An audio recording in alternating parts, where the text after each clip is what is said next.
Avec comme premier témoignage celui de monsieur Jimmy Guieux qui, lui, croit aux ovnis et aux extraterrestres, parce que je crois que vous avez vu 4 fois les ovnis. Oui, mais c'est pas ça qui est intéressant. Hein. D'abord, il ne s'agit pas de croire, il s'agit de savoir. Hein, depuis 40 ans, je m'occupe de ces problèmes. Mademoiselle disait qu'elle a eu une position un peu sage, n'est-ce pas, wait and see. Non seulement nous savons, quand je dis nous, je parle des ufologues de pointe, hein, pas des groupuscules. Ufologues. Ufologues.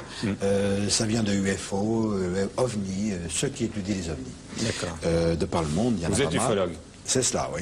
Mais vous croyez à l'existence des extraterrestres, mais comment pouvez-vous m'en apporter la preuve? Bon, voilà, vous avez fait un livre, oui, 2 portraits robots, d'après de nombreux témoignages, n'est-ce pas?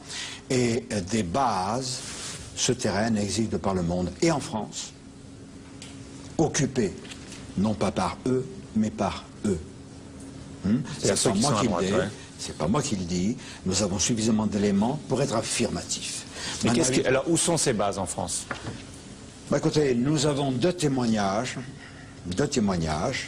l'un qui remonte à 1972 à l'époque, 1972 à l'époque, où on creusait les silos du plateau d'Albion, dont on nous dit qu'il va être peut-être pas fermé, mais enfin servir à d'autres choses. Un vieux monsieur, à l'époque, qui était bien loin de l'ufologie, a été très surpris un soir de voir déambuler dans le chantier cet être-là. Cet être-là. Alors, il en a parlé à quelqu'un qui ne nous en a parlé qu'au début de l'année. Nous avons automatiquement réagi, chercher ce monsieur qui est mort. Mais nous avons un parent de ce monsieur qui a décrit, et ça coïncide exactement avec ce portrait. Mais vous qu'avez-vous vu? Moi, j'ai vu à 4 reprises, notamment un engin parfaitement sphérique. C'était début juillet 1965-66, donc en plein jour. Une sphère de métal, d'apparence métallique, de laquelle tombaient, si vous voulez, 2 faisceaux lumineux courbes qui s'arrêtaient net. Et entre ces 2 faisceaux, on avait l'impression que descendaient des feuilles de journaux enflammées. Alors ça, rien de ce que nous possédons, nous terriens, ne correspond à cela. Ouais. Bon. Est-ce qu'à votre avis, les extraterrestres sont investis d'une mission? Ben, leur mission, maintenant nous savons beaucoup plus de choses, contrairement à ce que des groupuscules. Vous savez, c'est un panier de crabes, l'ufologie. Il y a les vieux de la vieille. Moi, ce qui m'intéresse, c'est ce que vous pensez. Bon, ce que je pense, ou ce que je sais.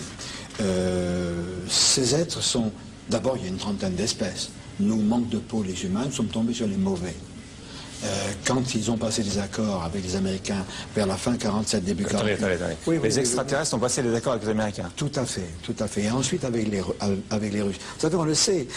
Comment expliqueriez-vous que l'ensemble des nations, tous se menacent, tous veulent se bagarrer, ou voulaient? Depuis un an, ça a changé.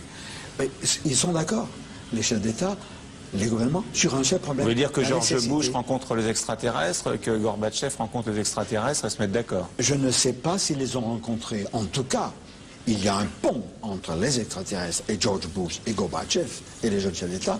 C'est le MJ12, le Majesty 12, qui est le nom-compte d'un organisme planétaire. Tout ceci, évidemment, est étouffé. Et c'est tellement vrai qu'en ce moment, les médias en France essaient de nous faire croire que ce que nous avons vu lundi soir, ces structures, etc., sont une météorite ou une retombée. Alors je voudrais montrer quelque chose. On nous prend pour des imbéciles. Voilà les caractéristiques d'une météorite. C'est rapide.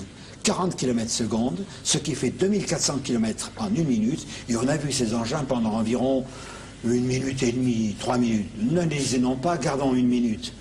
Alors, les témoins que j'ai interrogés, qui m'ont appelé, qui m'ont faxé, etc., sont tous d'accord, minimum 1 minute, 1 minute 30. Vous savez, l'œil, quand on regarde quelque chose entre 2 pâtés de maison, et que ça met 1 minute pour traverser ce champ, ça ne va pas à 2400 km à l'heure. Donc pour vous, c'était pas un météorite? Rien à voir. Rien à voir non plus avec une chute d'objets spatial. Vous avez souhaité que votre femme soit à vos côtés, monsieur Guieux, pourquoi? Elle va vous le dire. Non, pour un petit témoignage. Lorsque j'avais 12-13 ans, j'étais en colonie en Haute-Savoie, je crois, et on faisait ces fameux jeux de piste que tous les enfants font. Et en revenant du jeu de piste, j'étais avec une petite copine, Nous étions en short, bien sûr, et en basket. Et mon lacet s'était défait, mon lacet gauche. Je me suis baissée pour remettre mon lacet. Et à ce moment-là, le fait de plier mon genou a commencé à sortir de mon genou. Je dirais que ça faisait un peu comme un périscope, parce que ça avait le mouvement, ça sortait progressivement sans s'arrêter. Quelque chose de long, à peu près comme ça. Pointu en haut, pointu en bas, mais pointu mais poli, comme très lissé. Marron clair, strié de marron plus foncé. Bon, c'est sorti de mon genou à cet endroit. On peut le voir d'ailleurs. À cet endroit-là. Et il y a la marque. Oui, ben, depuis, à cet endroit-là, j'ai une sorte de kyste. On appelait ça à l'époque, ça s'appelle un kyste de rejet. Bon. Et j'ai montré ça à la monitrice. Et une chose un peu étonnante, c'est que j'ai eu une peur disproportionnée par rapport à ce qui m'arrivait. Parce que bon, moi, tous les enfants sont griffés, ont eu des petits bobos. Mais je me suis mise à hurler en disant une chose insensée. J'ai peur, il y a tous mes boyaux qui sortent, c'était idiot. Donc il y avait une disproportion entre ce qui se passait et cette petite chose qui sortait. Pour moi, ça ressemblait à une grosse épine. J'ai su bien plus tard, enfin pendant de longues années, j'ai pensé que c'était une épine. Et d'en parler avec Jimmy, il y a eu des témoignages, des lettres que Jimmy recevait, de gens que je ne connaissais pas, que je ne connais toujours pas. De quoi s'agit-il d'après vous? On m'a expliqué que c'était un implant, parce que ces gens qui écrivaient, que je ne connaissais pas, que je ne connais toujours pas, que je ne connaissais pas. C'est un implant qui serait fait par des extraterrestres? Voilà. Et ces gens décrivaient... Dans quel but? Attendez, ces gens décrivaient exactement la même chose que moi. La même proportion, la même épaisseur, la même couleur. Ça se passait à un niveau quelconque de la jambe, mais généralement c'était à la jambe. Bon. Alors, pour vous répondre, oui, donc un implant, parce que ces gens, bon, évidemment, ont une technologie, puisqu'ils viennent ici, ont une technologie quand même supérieure à la nôtre. Et cet implant, mais là, ça me concerne moi. Pour moi, je vais vous dire à quoi ça pourrait ressembler. À quoi ça pourrait leur servir plutôt. Je dis que ça leur sert à plusieurs choses. À voir, à entendre, à nous repérer où que l'on soit sur le globe terrestre, pour une raison X, ça les regarde, je ne leur ai pas demandé. Vous seriez une sorte de balise. De mouchard, si vous voulez, de balise, oui. Parce que quoi qu'il nous arrive, j'ai l'impression que là... Vous avez l'impression qu'ils sont à l'écoute de tout? Constamment maintenant, oui. Alors je n'y suis pour rien, ça m'est arrivé, je ne suis pas responsable, je suis victime, mais possible, oui. Moi, c'est ma conviction maintenant.